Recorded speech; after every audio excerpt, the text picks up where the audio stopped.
എനിക്കൊരു ചേച്ചിയുണ്ട് കേട്ടോ. എനിക്കൊരാളിനെ കാണിക്കാന്ന് പറഞ്ഞില്ലേ. ഓ നീ ഇതൊന്ന് സ്റ്റക്കായെന്നേ. എനിക്കൊരു ചേച്ചിയുണ്ട് കേട്ടോ. ഞാൻ കാണിക്കാം. ഞങ്ങൾ സ്ഥലത്ത് പോകാൻ ഒരുങ്ങി നിൽക്കുക. എന്നിട്ട് ഞങ്ങൾ വന്നിട്ട് കാര്യം കാണിച്ചു തരാം. ഓക്കെ. ചേച്ചി പടം വരയ്ക്കാൻ എടുത്ത് വെച്ച അത് ഇവന്റെ മേത്തോട്ട് വീണെന്നിരിക്ക. ഈ കണ്ണാടിയുടെ അവരോട്ടോ ഒറ്റ ഇടി. പിന്നെ ഇതിട്ട് ഇവിടെ മൊത്തം വെളുപ്പാക്കി. ഈ വെള്ളം മൊത്തം വീണിട്ട് വെളുപ്പാക്കി. എന്നിട്ട് എനിക്ക് ഒരാളിനും കൂടെ ഉണ്ട്. ഒരാള് ആടല്ലോ ഒരാള്.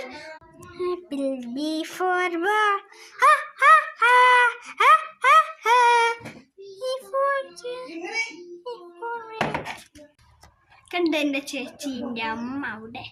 എൻ്റെ ചേച്ചിയാണിത്.